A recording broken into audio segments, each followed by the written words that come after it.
अस्सलाम वालेकुम। अपने चैनल में आपका खुशामदीद करते हैं। आज मैं आपके साथ शेयर करूंगा इंटीग्रेशन में पार्शियल फ्रैक्शन। अभी तक जो पिछली वीडियोस में मैंने आपके साथ शेयर किया है वो बिल्कुल सिंपल इंटीग्रेशन थी। आज मैं आपके साथ शेयर करूंगा इंटीग्रेशन में सिंपल पार्शियल फ्रैक्शन कि जब इंटीग्रेशन में पार्शियल फ्रैक्शन आ जाती है तो उसको हम कैसे सॉल्व करते हैं। तो ये रहा हमारे पास एक क्वेश्चन है, इसको सॉल्व करते हैं। सबसे पहले सॉल्यूशन, सबसे पहले इसके जो हमारे पास डिनोमिनेटर है इनको हम फैक्टर्स में डिवाइड करेंगे। तो फर्स्ट ऑफ ऑल इनको एज इट इज़ हम लिख लेंगे, इंटीग्रेशन अपनी जगह पर, एक्स स्क्वायर माइनस इसको हम लिख सकते हैं 5 का स्क्वायर।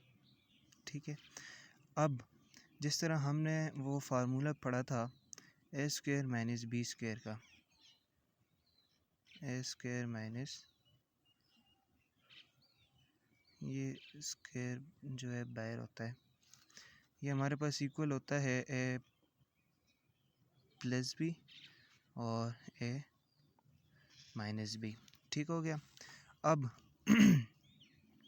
यहाँ पर अप्लाई कर देते हैं तो इक्वल टू अपनी जगह पर, इंटीग्रेशन अपनी जगह पर, यहाँ पर हमारे पास आ जाएगा x प्लस 5 और x माइनस 5। तो अब इसके हमने फैक्टर्स बना लिए हैं। अब इस पर फर्स्ट ऑफ ऑल यहाँ पर अप्लाई करेंगे हम पार्शियल फ्रैक्शन। ठीक हो गया। इसको हम इक्वेशन 1 का नाम देते हैं। नीचे हम अप्लाई कर देते हैं पार्शियल फ्रैक्शन। ठीक है, तो पार्शियल फ्रैक्शन हमारे पास होती है, उसमें जो पहला स्टेप होता है ये x plus 5 into x minus 5 is equal to, first factor को हम मतलब ही नहीं कोई भी वेरिएबल लेंगे हम उसके मतलब नीचे डिवाइड कर देंगे, सेकंड फैक्टर को भी दूसरे वेरिएबल के नीचे डिवाइड कर देंगे। जैसा कि मैं ले लेता हूँ a divided bye x plus 5 plus, दरम्यान में हम हमेशा प्लस लेते होते हैं, और b divided by x minus 5। इसको हम दे देते हैं इक्वेशन 2 का नाम। ठीक हो गया। अब यहाँ पर जो इसके बाद स्टेप हमारे पास होता है, इन जो ये तमाम फैक्टर है, ये वाला, ये जो ऊपर ये है, ये इस सब को हम दोनों साइड मल्टीप्लाई कर देंगे। जब इस साइड मल्टीप्लाई करेंगे तो ये सारा कुछ कैंसिल हो गया, हमारे पास क्या रह जाएगा, ओनली 1 रह जाएगा। ठीक है, और जब हम इधर मल्टीप्लाई करेंगे a divided bye x plus 5, तो x प्लस 5 वाला फैक्टर हमारे पास डिलीट हो जाएगा, रह जाएगा क्या, a इंटू एक्स माइनस 5। ठीक हो गया, प्लस अपनी जगह पर, b अपनी जगह पर। अब यहाँ से x माइनस 5 वाला फैक्टर डिलीट हो जाएगा और रह जाएगा क्या, x प्लस 5। ठीक हो गया। अब यहाँ से हमने निकालनी है a और b की वैल्यूज़, तो इसको हम दे देते हैं इक्वेशन 3 का नाम। तो सबसे पहले हम यहाँ पर पुट करेंगे, put x minus 5 equal to 0। जब हम इसको 0 पुट करेंगे तो x की हमारे पास क्या वैल्यू आ जाएगी, x इज़ इक्वल टू 5। ठीक हो गया। अब ऊपर इक्वेशन 3 में पुट करते हैं तो 1 इज़ इक्वल टू, यहाँ से जब हम इसको 0 पुट करेंगे तो 0 मल्टीप्लाई बाय समथिंग 0 हो जाएगा। ठीक हो गया, और प्लस b इंटू, यहाँ पर हम x की वैल्यू पुट कर देंगे, तो x की वैल्यू हमारे पास क्या है, 5, तो 5 आ जाएगा x की जगह, प्लस 5 अपनी जगह पर। ठीक हो गया। अब यहाँ से हम क्या करेंगे, 1 अपनी जगह पर, ओके, और 5 प्लस 5 तो 10 हो जाएगा, यहाँ से रह जाएगा b इंटू 10। अब हम हमें सिर्फ b की वैल्यू चाहिए, तो ये 10 इस तरफ मल्टीप्लाई हो रहा है, इस तरफ आके डिवाइड हो जाएगा। जो प्रॉपर स्टेप हमारे पास होता है, हम दोनों तरफ 10 को डिवाइड कर देंगे, इस तरफ से कैंसिल हो जाएगा और इस तरफ से रह जाएगा 1/10।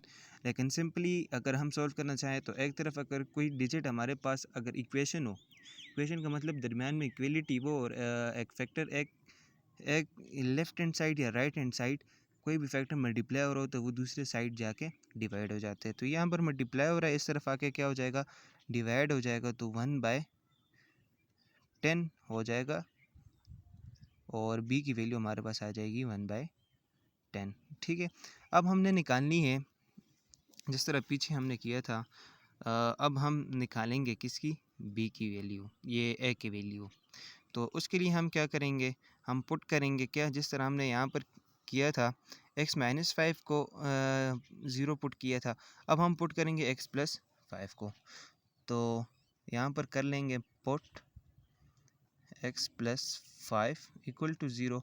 तो x की वैल्यू हमारे पास आ जाएगी x इज़ इक्वल टू -5। ठीक है, अब इक्वेशन 3 में ये पुट कर देते हैं, तो इक्वेशन 3 हमारे पास वो 1 इज़ इक्वल टू अपनी जगह पर और a इंटू, अब यहाँ पर a अपनी जगह पर, और आप देख सकते हैं कि यहाँ पर जो है x-5 है, तो x की वैल्यू हमारे पास क्या है, -5। तो यहाँ पर हम पुट कर लेंगे -5 ठीक है, जो यहाँ का -5 अपनी जगह पर, और प्लस b इंटू x+5। तो x+5 को हमने क्या किया, पुट किया 0 के इक्वल, तो यहाँ से ये पूरा फैक्टर क्या हो जाएगा, 0 हो जाएगा। तो हम लिख लेते हैं +0। ठीक हो गया। अब यहाँ से 1 अपनी जगह पर, इक्वल टू अपनी जगह पर, ए भी अपनी जगह पर, -5 ये हो जाएगा हमारे पास -10। ठीक हो गया। अब यहाँ पर -10 जो है मल्टीप्लाई हो रहा है, इस तरफ जाके क्या हो जाएगा, डिवाइड हो जाएगा, तो ये हो जाएगा -1/10 इज इक्वल टू ए। अब ए और बी दोनों की हमने वैल्यू निकाल दी है। अब इसके बाद हम क्या करेंगे, इसको पुट करेंगे इक्वेशन 1 में, इक्वेशन 2 में। ए की वैल्यू भी हमने निकाल दी है, बी की भी, तो हम अब इसको पुट करते हैं इक्वेशन 2 में। इक्वेशन 2 हमारे पास है 1 divided by x+5 x-5 x+5 into x-5 is equal to a divided by x+5 और plus b divided by x-5। ठीक हो गया। अब इसमें हम पुट करेंगे क्या, ए और बी की वैल्यूज़। तो 1 divided by x+5 into x-5 अपनी जगह पर इज इक्वल टू, ए की वैल्यू हमारे पास क्या है, -1/10, -1/10। ठीक हो गया, ये 10 है, और डिवाइडेड बाय x+5 जो है अपनी जगह पर, प्लस b की वैल्यू हमारे पास क्या है, 1/10, वो लिख लेते हैं 1/10 होल डिवाइडेड बाय x-5। यहाँ पर हमने क्या कर दिए, सिर्फ a और b की वैल्यू हमने पुट कर दी है। इसके बाद हम क्या करेंगे, सिंपल इंटीग्रेशन अप्लाई कर देंगे, क्योंकि हमने फाइंड तो करनी है इंटीग्रेशन, लेकिन दरमियान में हमारे पास क्वेश्चन ऐसा आ गया था जिसके लिए हमारे पास ना कोई फार्मूला है ना कुछ। तो यहाँ पर हम करेंगे क्या, हमने पार्शियल फ्रैक्शन की मदद ली और बीच में पार्शियल फ्रैक्शन कर दिया। अब यहाँ तक पार्शियल फ्रैक्शन जो है वो सॉल्व हो गया। अब यहाँ से हम क्या लेंगे, इंटीग्रेशन ले लेंगे। तो दोनों साइड जब हम इंटीग्रेशन ले लेंगे, इस साइड से जो हमारे पास क्वेश्चन था वही बन जाएगा। ठीक है, हो गया, x+5 into x-5 is equal to, इस तरफ भी इंटीग्रेशन लेंगे तो वो दोनों के साथ आ जाएगा, तो हम दोनों के साथ अलग ले लेते हैं। Integration of -1/10 divided by x+5 into dx हो जाएगा, और इसी तरह इंटीग्रेशन ऑफ हो जाएगी 1/10 और x-5 इंटू dx। ठीक हो, अब इसके बाद हम क्या करेंगे, सिंपल इंटीग्रेशन ले लेते हैं, ये अपनी जगह पर आ जाएगा। Integration into D x of x plus 5 x minus 5, ठीक हो गया, इज इक्वल टू, अब ये ऊपर जो है ये कांस्टेंट है, ठीक है। तो ये मैंने आपको जो मेरी पहली वीडियो थी आपको मैंने इंटीग्रेशन के कुछ फार्मूलाज, बेसिक फार्मूलाज आपको बताए थे। तो कांस्टेंट हमारे पास बाहर आ जाता है, ठीक हो गया। -1/10 हमारे पास बाहर आ जाएगा, अंदर इंटीग्रेशन और रह जाएगी 1/x प्लस 5 इंटू dx। इसी तरह यहाँ पर भी कांस्टेंट बाहर आ जाएगा, 1/10 into integration of 1/x minus 5 into dx, ठीक हो गया। अब लेफ्ट हैंड साइड अपनी जगह पर आ जाएगी, यही integration of dx of x plus 5 और x minus 5 is equal to, यहाँ ये बहुत है, ठीक है। तो -1/10 अपनी जगह पर। अब यहाँ पर आप देख सकते हैं कि यहाँ पर एक फार्मूला हमारे पास यूज़ हुआ है कि जब भी हमारे पास नीचे कोई भी फैक्टर होता है, जिस तरह के यहाँ पर ये है, ठीक है। अब इसका अगर हम डेरिवेटिव लेते हैं वो हमारे पास 1 आता है, क्योंकि x का डेरिवेटिव 1 और 5 का डेरिवेटिव 0 होता है, और वो डेरिवेटिव जो है वो हमारे पास नोमिनेटर में मौजूद है। तो जब हमारे पास नोमिनेटर में उस फैक्टर का डेरिवेटिव मौजूद हो, उसको हम क्या लिख सकते हैं इंटीग्रेशन में, नेचर लॉग, ठीक है। तो ये हमारे पास हो जाएगा नेचर लॉग ऑफ, ये हमारे पास फार्मूला है, ठीक हो गया। Nature log of x plus 5 हो जाएगा, ठीक हो गया।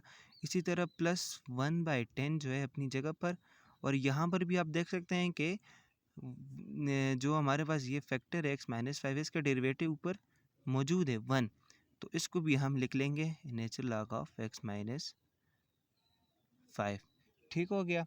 अब यहाँ तक हमारे पास तकरीबन जो क्वेश्चन है वो सॉल्व हो चुका है, लेकिन इसके बाद हम कुछ मतलब यानी जो क्योंकि हमारे पास नेचर लॉग के कुछ फार्मूले से अप्लाई करके मज़ीद इस आंसर को मतलब मॉडिफाई कर देखें, तो लेफ़्ट हैंड साइड अपनी जगह पर आ जाएगी, जिस तरह आप देख सकते हैं इंटीग्रेशन अपनी जगह पर into dx of x plus 5 और x माइनस 5 अपनी जगह पर, ठीक हो गया, इक्वल टू अपनी जगह पर।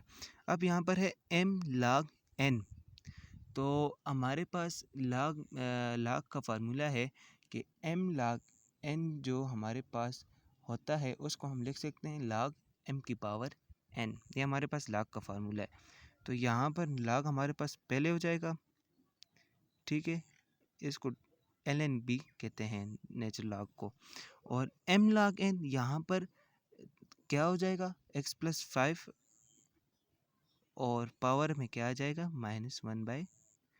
यहाँ पर क्या यूज़ हुआ है, log का फार्मूला, यहाँ पर है m log n, ये हमारे पास इक्वल होता है log m की पावर n, ठीक है, यहाँ पर ये यूज़ हो गया। और इसी तरह यहाँ पर भी सेम ही है, तो यहाँ पर भी यही हो जाएगा, नेचर लॉग अपनी जगह पर x माइनस 5 और पावर में क्या आ जाएगा 1/10। तो ये हमारे पास जो है ना, ये हमारे पास कंप्लीट आंसर है। उम्मीद है आपको समझ भी आई होगी और आपको वीडियो अच्छी लगी होगी। शुक्रिया।